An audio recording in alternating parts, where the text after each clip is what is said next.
Hello friends, welcome to my channel S K garden tips. ನಾನು Sumathi. Friends, ಇವತ್ತು ನಮ್ಮ ವಿಡಿಯೋದಲ್ಲಿ ಈ ಡೇರೆ ಹೂವಿನ ಬಗ್ಗೆ ಕಂಪ್ಲೀಟ್ ಡೀಟೇಲ್ಸ್ ಕೊಡ್ತೀನಿ ನಾನು ನಿಮಗೆ. ನಮ್ಗೆಲ್ಲರಿಗೂ ತುಂಬ ಇಷ್ಟವಾಗಿದ್ದ ಹೂವಲ್ಲಿ ಈ ಡೇರೆ ಹೂವು ಕೂಡ.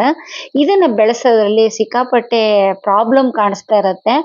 ನರ್ಸರಿಯಿಂದ ತಂದ ಗಿಡಗಳು ಕೂಡ ಒಂದು ಸೀಸನಲ್ಲಿ ಆದ್ರ ಮೇಲೆ ಮತ್ತೆ ನೆಕ್ಸ್ಟ್ ಸೀಸನಿಗೆ ಅದನ್ನ ಬದುಸ್ಕೊಳ್ಳೋಕ್ಕೆ ತುಂಬ ಜನರಿಗೆ ಕಷ್ಟ ಆಗುತ್ತೆ. ಇವತ್ತು ನಾನು ಈ ವಿಡಿಯೋದಲ್ಲಿ ನಿಮಗೆ ಒಂದು 2-3 ಮೆಥಡಲ್ಲಿ ಯಾವ ಥರ ಬೆಳೆಸ್ಕೊಳ್ಬೇಕು ಅಂತ ನಿಮಗೆ ತೋರಿಸ್ತೀನಿ. ಫಸ್ಟ್ ನಾನು ತೋರಿಸ್ತಾ ಇರೋದು ಈ ಬೀಜದಿಂದ ಪ್ರಾಪಗೇಷನ್ ಮಾಡೋದು ಹೇಗೆ ಅಂತ ತೋರಿಸ್ತೀನಿ. ನೋಡಿ, ಬೀಜ ನಾವು ಆನ್ಲೈನಲ್ಲಿ ತರಿಸ್ಕೊಂಡಿದ್ದನ್ನ ಇದಕ್ಕೆ ಮಣ್ಣು, ಕೋಕೋಪೀಟು ಮತ್ತು ವರ್ಮಿ ಕಂಪೋಸ್ಟು, ಹಾಗೆ ಒಂದು ಸ್ವಲ್ಪ ನೀಮ್ ಕೇಕ್ ಪೌಡ್ರ್ ಇದೆಲ್ಲ ಮಿಕ್ಸ್ ಮಾಡಿಬಿಟ್ಟು ನಾನು ಬೀಜ ಹಾಕಿದ್ದೆ. ನೋಡಿ, ಇವಾಗ ಎಷ್ಟು ಚೆನ್ನಾಗಿ ಎಲ್ಲ ಗಿಡ ಹುಟ್ಟಿದೆ ನೋಡಿ. 2 ಎಲೆ 4 ಎಲೆ ಆಗಿದೆ. ಈ ಸ್ಟೇಜಲ್ಲಿ ಇದ್ದವಾಗ ಇದನ್ನ ರೀಪ್ಲಾಂಟ್ ಮಾಡಬೇಕು. ಬೀಜ ನಾವು ಆನ್ಲೈನಲ್ಲಿ ತರಿಸ್ಕೊಂಡ್ರು ತುಂಬ ಚೆನ್ನಾಗಿ ಕೆಲಸ ಮಾಡುತ್ತೆ ನೋಡಿ. ಇದು ಆನ್ಲೈನಿಂದ. ಆದ್ರೆ ಏನಂತ ಹೇಳಿದ್ರೆ ಯಾವ ಕಲರ್ ಇರುತ್ತೆ ಅಂತ ಮಾತ್ರ ನಮ್ಗೆ ಗೊತ್ತಿರಲ್ಲ. ಅದು ಮಾತ್ರ ಒಂದು ಸ್ವಲ್ಪ ಸಸ್ಪೆನ್ಸ್ ಆಗಿರುತ್ತೆ. ಹೂವು ಆದೊರ್ತು ನಮ್ಗೆ ಇದು ಯಾವ ಥರದ್ದು ಸಿಂಗಲ್ ಪೆಟಲ್ಸ್ ಬರುತ್ತಾ, ಡಬಲ್ ಪೆಟಲ್ಸ್ ಬರುತ್ತಾ, ಯಾವ ಕಲರ್ ಬರುತ್ತೆ ಅಂತ ಮಾತ್ರ ಗೊತ್ತಿರಲ್ಲ. ಆದರೆ ಯಾವುದೂ ಹೂ ಇಲ್ದಿದ್ದವಾಗ ಈ ಥರದ್ದೊಂದು ತರಿಸ್ಕೊಳ್ಳೋದು ತುಂಬ ಬೆನಿಫಿಟ್ ಅಂತ ನನ್ನ ಉದ್ದೇಶ. ಅದಕ್ಕೆ ನಾನು ತರಿಸ್ಕೊಂಡಿದ್ದೆ. ನೋಡೋಣ ಯಾವ ಥರ ಆಗುತ್ತೆ ಅಂತ. ನಾನು ಗಡ್ಡೆ ಕೂಡ ತರಿಸ್ಕೊತಾ ಇದ್ದೀನಿ. ಅದು ಬಂದ್ರ ಮೇಲೆ ಅದು ಯಾವ ಥರ ಕಂಡೀಷನಲ್ಲಿದೆ ಅಂತೇಳಿ ನಿಮಗೆ ಅದ್ರ ಬಗ್ಗೆ ಕೂಡ ವಿಡಿಯೋ ಕಂಪ್ಲೀಟ್ ಮಾಡಿ ತೋರಿಸ್ತೀನಿ ನಾನು. ಓಕೆನಾ? ಈಗ ನಾನು ಇದಕ್ಕೆ ರೀಪ್ಲಾಂಟ್ ಮಾಡೋಕ್ಕೆ ತಗೊಂಡಿದ್ದು ಗ್ರೋ ಬ್ಯಾಗ್ ನೋಡಿ. ಇದು 4 ಇಂಚು. ಇದು ಕೂಡ ನಾನು ಮಿಶೋದಲ್ಲಿ ತರಿಸ್ಕೊಂಡಿದ್ದೆ. ನಿಮಗೆ ಏನಾದ್ರು ಚಾನ್ಸ್ ಇದ್ದರೆ ಕೆಳಗಡೆ ಲಿಂಕ್ ಕೊಟ್ಟಿರ್ತೀನಿ, ಬೇಕಾದ್ರೆ ನೀವು ತರಿಸ್ಕೊಬೋದು. ಅಂದರೆ ಈ ಥರ ನಾವು ಸಸಿಗಳನ್ನ ಹಾಕ್ಕೊಂಡಾಗ ಈ ಸಸಿನ ತೆಗೆದು ನೆಡೋಕ್ಕೆ ಇದು ಸೂಪರಾಗಿ ಕೆಲಸ ಮಾಡುತ್ತೆ. ಆಮೇಲೆ ಇದರಿಂದ ತೆಗೆದ್ಬಿಟ್ಟು ದೊಡ್ಡ ಗ್ರೋ ಬ್ಯಾಗಿಗೆ ಹಾಕ್ಕೊಳ್ಳೋಕ್ಕೆ ಈಸಿ ಆಗುತ್ತೆ. ಇದಕ್ಕೆ ನಾನು ತಗೊಂಡಿದ್ದು ಕೋಕೋಪೀಟ್ ತಗೊಂಡಿದ್ದೀನಿ. ಇಲ್ಲೂ ಕೂಡ ನಾನು ಕೋಕೋಪೀಟೇ ತಗೊಂಡಿದ್ದೀನಿ.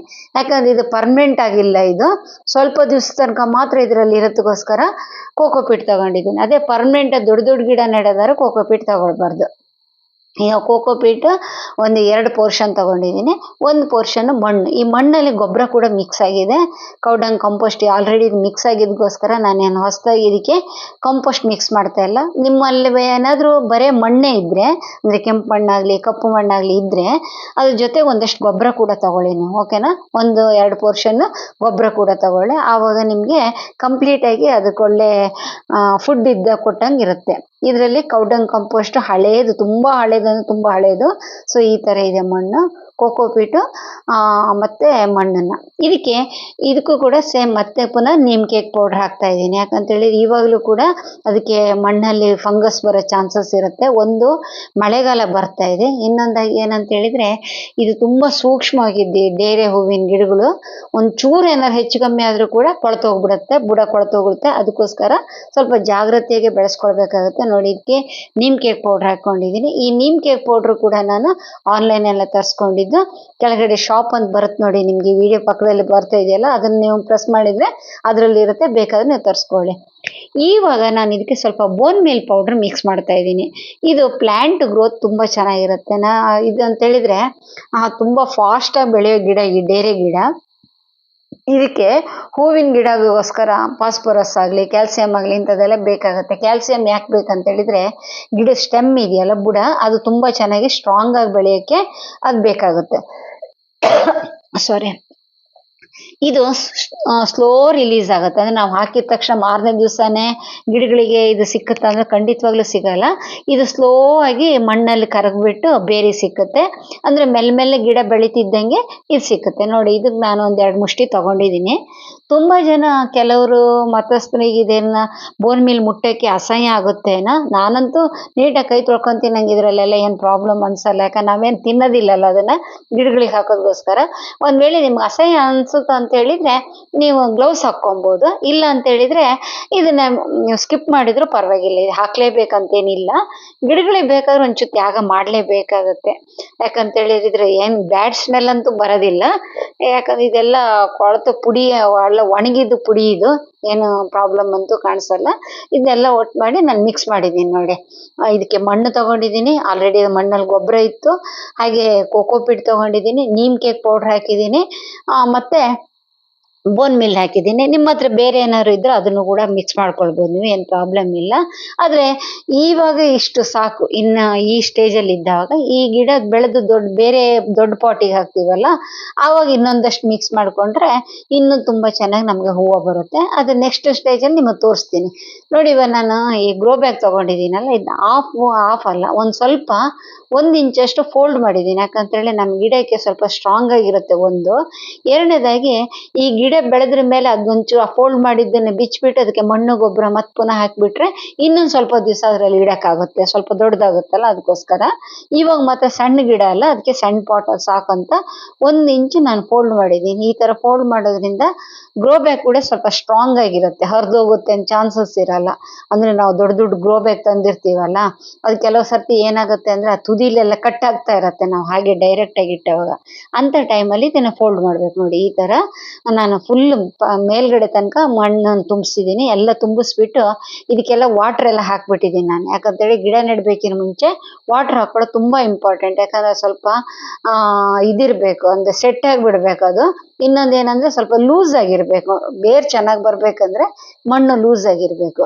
ಇವಾಗ ಅದು ಒಂದೊಂದನ್ನೇ ಕಿತ್ಬಿಟ್ಟು ಒಂದೊಂದರಲ್ಲಿ ನೆಟ್ಬಿಟ್ರೆ ಸಾಕು, ನಮಗೆ ತುಂಬ ಚೆನ್ನಾಗಿರುತ್ತೆ. ಫಸ್ಟು ನೆಡೋಕ್ಕಿಂತ ಮುಂಚೆ ಈ ಥರ ಒಂದು ಹೋಲ್ ಮಾಡ್ಕೊಬೇಕು. ನೋಡಿ, ನಾನು ಬೆರಳಲ್ಲಿ ಮಾಡ್ತಿದ್ದೀನಿ, ನೀವು ಬೇಕಾದ್ರೆ ಒಂದು ದೊಡ್ಡ ಕೋಲಲ್ಲಿ ಮಾಡಿ. ಯಾಕಂದರೆ ಆ ಗಿಡ ಬೇರೆ ಹೋಗ್ಬೇಕಿದ್ರೆ ಸ್ವಲ್ಪ ದೊಡ್ಡದೇ ಇದು ಬೇಕಾಗುತ್ತೆ. ನಾವು ಸಣ್ಣದೇನಾದ್ರು ಕಟಿಂಗ್ ನೆಡೋದಾದ್ರೆ ಸಣ್ಣ ಕಡ್ಡಿಲಿ ಇದು ಮಾಡ್ಬೋದು. ಇದು ಬೇರೆ ಇದೆಯಲ್ಲ, ಅದಕ್ಕೋಸ್ಕರ ಒಂದು ಸ್ವಲ್ಪ ದೊಡ್ಡ ಹೋಲ್ ಮಾಡ್ಕೊಳ್ಳಿ. ಯಾಕಂದ್ರೆ ಬೇರು ಆರಾಮಾಗಿ ಕೆಳಗೆ ತನಕ ಹೋಗ್ಬೇಕು. ಇಲ್ಲ ಅಂತ ಹೇಳಿದ್ರೆ ಬೇರಿಗೆ ಏನಾದ್ರು ಪ್ರಾಬ್ಲಮ್ ಆಯ್ತು ಅಂದ್ಕೊಳ್ಳಿ, ಆವಾಗ ಗಿಡ ಬೆಳವಣಿಗೆ ನಮಗೆ ಕಮ್ಮಿ ಆಗೋಗುತ್ತೆ. ಅಂದರೆ ಅದು ಸರಿಯಾಗಿ ಬೆಳೆಯಲ್ಲ. ಅದಕ್ಕೇನಾದ್ರು ಪ್ರಾಬ್ಲಮ್ ಬೇರಿಗೆ ಏನಾರು ಆಯ್ತು. ನೋಡಿ, ಇಲ್ಲಿ ನೋಡಿದ್ರೆ ಬೇರು ಎಷ್ಟು ಚೆನ್ನಾಗಿ ಬಂದಿದೆ. ಈ ಬೇರನ್ನು ನೀಟಾಗಿ ಅದರೊಳಗೆ ಇಟ್ಬಿಟ್ಟು ಮಣ್ಣನ್ನು ಟೈಟ್ ಮಾಡಬೇಕು, ಅದು ಇಂಪಾರ್ಟೆಂಟ್ ಆಗಿದೆ. ನೋಡಿ, ನಾನು ಯಾವ ಥರ ಇಡ್ತಿದ್ದೀನಿ ನೋಡಿ, ಇದೇ ಥರನೇ ಇಡಬೇಕು ನೀವು. ಒಂದು ವೇಳೆ ಯಾವುದೇ ಸಸಿ ನೀವು ನೆಡೋದಾದ್ರೂ ಕೂಡ ಈ ಥರ ನೆಡಬೇಕು. ನೋಡಿ, ಈ ಥರ ಇಟ್ಬಿಟ್ಟು ಸುತ್ತಲೂ ಸ್ವಲ್ಪ ಮಣ್ಣನ್ನು ಪ್ರೆಸ್ ಮಾಡಬೇಕು. ಆಲ್ರೆಡಿ ನಾನು ಇದಕ್ಕೆ ನೀರು ಹಾಕಿದ್ದೀನಿಗೋಸ್ಕರ ನಮ್ಗೆ ಯಾವುದೇ ಥರ ಪ್ರಾಬ್ಲಮ್ ಇರಲ್ಲ. ನಾವು ಬೇರೆ ಎಲ್ಲ ಗಿಡ ನೆಡೋ ತನಕನೂ ಇದು ಫ್ರೆಶ್ ಆಗೇ ಇರುತ್ತೆ. ಇಲ್ಲ ನಾವು ನೀರು ಹಾಕಲಿಲ್ಲ, ಹಾಗೆ ಡೈರೆಕ್ಟಾಗಿ ಮಣ್ಣಲ್ಲಿ ಇಡ್ತಿದ್ದೀವಿ ಅಂದರೆ ನಾವು ಬೇರೆ ಎಲ್ಲ ಗಿಡ ಇಡೋರಷ್ಟಕ್ಕೆ ಅದೇನಾಗುತ್ತೆ ಅಂತ ಹೇಳಿದರೆ ಆ ಮಣ್ಣು ಈ ಗಿಡದಲ್ಲಿರೋದು ತೇವಾಂಶನೆಲ್ಲ ಹೀರ್ಕೊಂಡ್ಬಿಡುತ್ತೆ. ಆವಾಗ ಏನಾಗುತ್ತೆ ಅಂದರೆ ನಮ್ಮ ಬೆಳವಣಿಗೆ ಕಮ್ಮಿ ಆಗುತ್ತೆ. ಇದು ಒಂದು ಟಿಪ್ ನಿಮಗೆ. ಬೇಕಾದ್ರೆ ನೀವು ಆವಾಗ ಒಂದು ನೋಟ್ಬುಕ್ ಇಟ್ಕೊಂಡಿರಿ. ನೀವು ಯಾವಾಗಲೂ ನಾನು ವಿಡಿಯೋ ನೋಡ್ತಾ ಇದ್ದವಾಗ ನಿಮ್ಗೆ ಏನಾದ್ರು ಇಷ್ಟ ಆಯ್ತು ಅಂದವಾಗ ಆ ಪಾಯಿಂಟನ್ನು ಬರೆದಿಟ್ಕೊಳ್ಳಿ. ಇಲ್ಲಾಂದ್ರೆ ನಾನು ಯಾವ ಪಾಯಿಂಟ್ ಯಾವ ವಿಡಿಯೋದಲ್ಲಿ ಹೇಳಿದ್ದೀನಿ ಅಂತ ನಿಮಗೆ ಮರ್ತೋಗುತ್ತೆ. ನೀವು ಬೇಕಾದ್ರೆ ಒಂದೊಂದರಲ್ಲಿ ಎರಡೆರಡು ಕೂಡ ನೆಡ್ಬೋದು. ನನ್ನ ಹತ್ರ ಜಾಸ್ತಿ ಗ್ರೋ ಬ್ಯಾಗ್ ಇದೆಗೋಸ್ಕರ ನಾನು ಒಂದೊಂದು ಸಿಂಗಲ್ ನೆಡ್ತಾ ಇದ್ದೀನಿ. ಏನಂದರೆ ಇದು 1 ತಿಂಗಳ ತನಕ ಕೂಡ ಇದರಲ್ಲೇ ನಾವು ಬೆಳೆಸ್ಕೊಳ್ಬೋದು, ಪ್ರಾಬ್ಲಮ್ ಏನಿರಲ್ಲ. ರೀಪಾಟ್ ಕೂಡಲೇ ಮಾಡ್ಬೇಕಂತಿರಲ್ಲ. 2-3 ಇಟ್ಟರೆ ಏನಾಗುತ್ತೆ ಅಂದ್ರೆ ಮಣ್ಣು ಸ್ವಲ್ಪ ಕಮ್ಮಿ ಇರೋದ್ರಿಂದ ಅದು ಬೇಗ ಬೆಳೆದು ಬಿಡುತ್ತೆ. ಒಂದು 15 ದಿವಸಕ್ಕೆ ಮತ್ತೆ ಬೇರೆ ದೊಡ್ಡ ಪಾಟಿಗೆ ಹಾಕಬೇಕಾಗುತ್ತೆ. ನೋಡಿ, ಇದನ್ನೆಲ್ಲದೂ ನೆಟ್ಟಿದ್ದೀನಿ. ನೋಡಿ ಎಷ್ಟು ಚೆನ್ನಾಗಿ ಕಾಣಿಸ್ತಿದೆ ನೋಡಿ. ಅದು ಒಂದು ಚೂರು ಕಣ್ಣಂಗೆ ಕಾಣಿಸ್ತದೆ. 12-13 ಗಿಡ ಇತ್ತು ಅದರಲ್ಲಿ.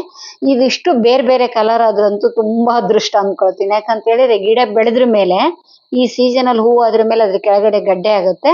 ಅದನ್ನ ನಾವು ಮುಂದಿನ ವರ್ಷಕ್ಕೆ ಕಂಟಿನ್ಯೂ ಮಾಡ್ಬೋದು. ಅದನ್ನು ಕೂಡ ತೋರಿಸ್ತೀನಿ ನಾನು ನಿಮ್ಗೆ ಇದೇ ವಿಡಿಯೋದಲ್ಲಿ ಯಾವ ತರ ಇದೆ ಅಂತ ಹೇಳ್ಬಿಟ್ಟು.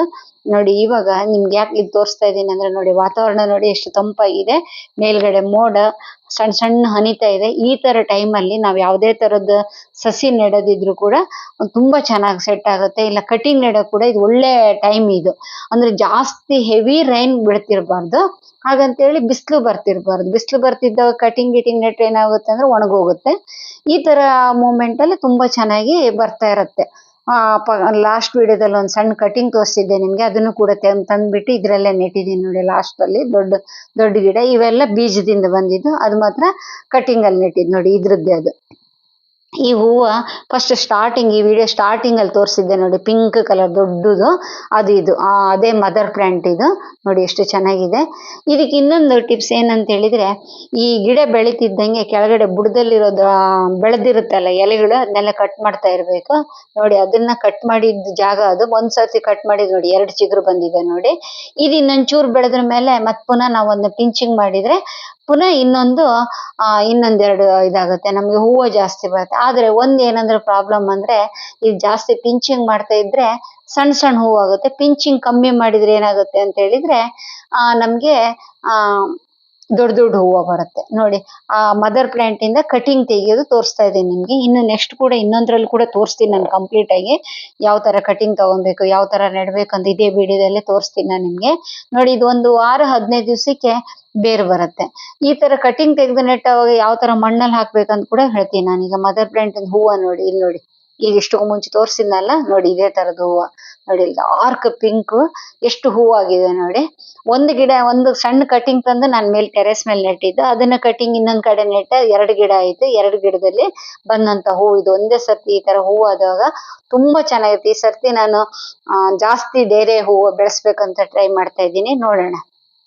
ಇದು ಸೇಮ್ ಅದೇ ಕಲರ್ ಇಂದ ಇದು ಕೆಳಗಡೆ ಗ್ರೌಂಡ್ ಅಲ್ಲಿ ಒಂದು ಪಾಟ್ ಅಲ್ಲಿ ಹಾಕಿ ಇಟ್ಟಿದ್ದು. ಇದು ಲಾಸ್ಟ್ ಇಯರ್ ನಾನು ತೆಗ್ದಿರ್ಲಿಲ್ಲ, ಇದ್ರಲ್ಲೇ ಇದ್ದಿತ್ತು.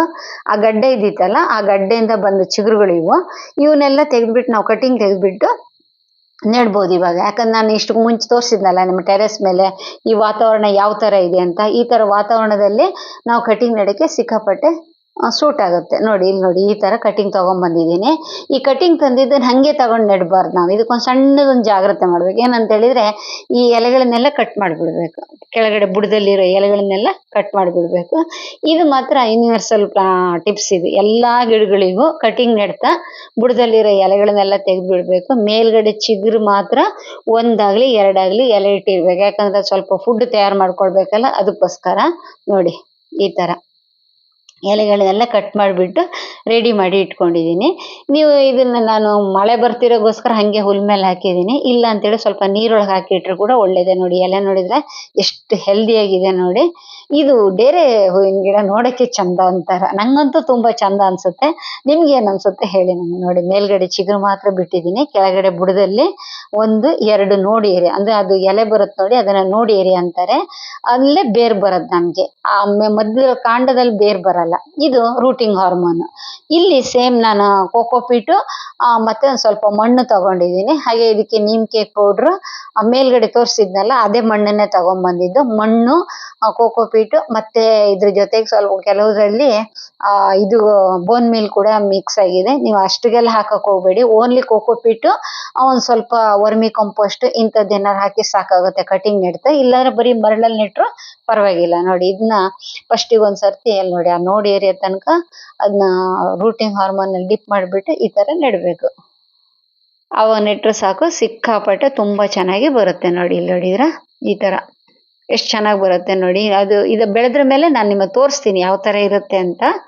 ನೋಡಿ ಈ ತರ ಎಲ್ಲದನ್ನು ಒಂದೊಂದು ಪಾಟಲ್ಲಿ ಒಂದೊಂದು ಗ್ರೋ ಬ್ಯಾಗಲ್ಲೇ ನೆಟ್ಕೊಬೋದು. ಇಲ್ಲಾಂದ್ರೆ ಒಂದ್ರಲ್ಲೇ ಎಲ್ಲ ಒಂದು ಸ್ವಲ್ಪ ದೊಡ್ಡದು ಯಾವ್ದಾದ್ರು ತಗೊಂಡ್ಬಿಟ್ಟು ಅದರಲ್ಲೇ ಎಲ್ಲ ಕಟಿಂಗ್ ನೆಟ್ಬಿಟ್ಟು ಅದು ಬೇರ್ ಬಂತು ಅಂದವಾಗ ತೆಗೆದ್ಬಿಟ್ಟು ಬೇರೆ ಕಡೆ ನಡ್ಬೋದು. ನೋಡಿ ಈ ತರ ಒಂದಾಗ್ಲಿ ಎರಡಾಗ್ಲಿ ನೋಡಿ ಏರಿಯಾ ಮಣ್ಣಲ್ಲಿ ಹೋಗಂಗೆ ಇಡ್ಬೇಕು. ಆವಾಗಲೇ ಬೇರು ತುಂಬಾ ಚೆನ್ನಾಗಿ ಬರುತ್ತೆ.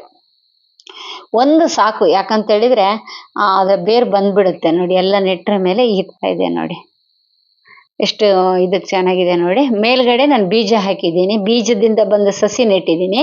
ಕೆಳಗಡೆ ನಾನೀಗ ಕಟಿಂಗ್ ತಗೊಂಡ್ಬಂದ್ಬಿಟ್ಟು ಕೆಳಗಡೆ ಇಡ್ತಾ ಇದ್ದೀನಿ. ಇದು 2 ಮೆಥಡ್. ಇದು ಒಂದು ಬೀಜದಿಂದ ಹಾಕೋದು ನೋಡಿದ್ರೆ, ಇನ್ನೊಂದು ಕಟಿಂಗ್ ಇಂದ ಯಾವ ತರ ಪ್ರಾಪಗೇಷನ್ ಮಾಡೋದು ಅಂತ ನಿಮಗೆ ತೋರಿಸಿದ್ದೀನಿ. ಇದನ್ನ ಫುಲ್ ಬಿಸಿಲಲ್ಲಾಗ್ಲಿ ಅಥವಾ ಫುಲ್ ಮಳೆ ಬರೋ ಪ್ರದೇಶದಲ್ಲಾಗ್ಲಿ ಇಡಬಾರ್ದು. ಒಂದ್ ಸ್ವಲ್ಪ ಎಳೆ ಬಿಸಿಲು ಬರೋ ಕಡೆ ಇಡ್ಬೋದು. ಒಂದ್ ಸ್ವಲ್ಪ ಲೈಟಾಗಿ ಮಳೆ ಆಗಿದ್ರೆ ಸಾಕಾಗುತ್ತೆ. ಅಂದ್ರೆ ಡೈರೆಕ್ಟ್ ಆಗಿ ತಪ್ಪ ಮಳೆ ಬರ್ತಿರೋ ಕಡೆ ಇಡಕ್ ಹೋಗ್ಬೇಡಿ. ಯಾಕಂದ್ರೆ ಒಂದೊಂದ್ಸತಿ ಹೆವಿ ರೈನ್ ಬಂದ್ಬಿಡುತ್ತಲ್ಲ, ಆವಾಗ ಪ್ರಾಬ್ಲಮ್ ಆಗುತ್ತೆ. ಇದನ್ನೆಲ್ಲ ಒಂದು ಸೈಡಿಗೆ ಇಡ್ತೀನಿ ನಾನು. ಈಗ ನೆಕ್ಸ್ಟ್ ಇನ್ನೊಂದು ಮೆಥಡ್ ತೋರಿಸ್ತೀನಿ. ಇದು ನೋಡಿ ಸಣ್ಣ ಚಿಗುರು ಬಂದಿದೆ. ಈ ಚಿಗುರು ಎಲ್ಲಿಂದ ಬಂದಿದೆ ಅಂತ ನಿಮ್ಗೆ ಏನಾರು ಅರ್ಥ ಆಯ್ತಾ? ಎಸ್ ಫ್ರೆಂಡ್ಸ್, ಕರೆಕ್ಟ್ ನೀವು ಊಹೆ ಮಾಡ್ಕೊಂಡಿದ್ದು. ನೋಡಿ ಇದು ಸಣ್ಣ ಗಡ್ಡೆ. ಇದು ಅಸಲು ಆಕ್ಚುಲಿ ಇದು ಮೂಲಂಗಿ ಇರುತ್ತಲ್ಲ ಅಷ್ಟು ದೊಡ್ಡ ಕೂಡ ಗಡ್ಡೆ ಇರುತ್ತೆ, ದೊಡ್ಡ ಗಿಡ ಆದವಾಗ. ಇದು ಏನಂತ ಹೇಳಿದ್ರೆ ಬೇರೆ ಗಿಡದ ಜೊತೆಗೆ ಇದ್ದಿತ್ತು ಇದು. ಆ ಗಿಡದ ಬೇರು ನೋಡಿ ಒಂಥರ ಆರೆಂಜ್ ಕಲರ್ ಅಲ್ಲಿ ಇದೆಯಲ್ಲ ಬೇರು, ಆ ಗಿಡದ ಬೇರೆ ಇದು. ತೆಗಿಯೋರಷ್ಟಿಗೆ ಎಲ್ಲ ಕಟಿಂಗ್ ಆಗೋಯ್ತು. ಯಾಕಂದ್ರೆ ಮಣ್ಣು ಸಿಕ್ಕಾಪಟ್ಟೆ ಟೈಟ್ ಇತ್ತು ಈ ಪಾಟಲ್ಲಿ. 2-3 ವರ್ಷದಿಂದ ಇದೇ ಪಾಟಲ್ಲೇ ಇತ್ತದು. ಯಾವ್ದು ಡೇರೆ ಹೂವಿಂದ ಕೂಡ ಇದು ಕೂಡ. ಇದನ್ನ ಈ ಗಡ್ಡೆಯಿಂದ ಯಾವ ತರ ನೆಡ್ಬೇಕು, ಏನ್ ಮಾಡ್ಬೇಕು ಅಂತ ನಾನ್ ನಿಮ್ಗೆ ನೆಕ್ಸ್ಟ್ ಇನ್ನೊಂದು ವಿಡಿಯೋದಲ್ಲಿ ನಿಮಗೆ ತೋರಿಸ್ತೀನಿ. ಗಡ್ಡೆ ಬಂದ್ರ ಮೇಲೆ ಅದ್ ಯಾವ ತರ ನೆಡ್ಬೇಕಂತ ಹೇಳ್ತೀನಿ. ಗಡ್ಡೆಯಿಂದ ಬಂದ ಚಿಗುರು ಕೂಡ ನೀವು ಸೇಮ್ ಅದೇ ತರನೇ ನೆಡೋದು. ಇದು ಫ್ರೆಂಡ್ಸ್, ನಿಮ್ಗೆ ಈ ವಿಡಿಯೋ ಇಷ್ಟ ಆಗಿದೆ ಅನ್ಕೊಂಡಿದ್ದೀನಿ. ಇಷ್ಟ ಆದ್ರೆ ಲೈಕ್ ಕೊಡೋದು ಮರಿಬೇಡಿ, ಸಬ್ಸ್ಕ್ರೈಬ್ ಮಾಡ್ಕೊಂಡು ನೆಕ್ಸ್ಟ್ ವಿಡಿಯೋ ಬರ್ತೀವಿ. ಬಾಯ್ ಬಾಯ್.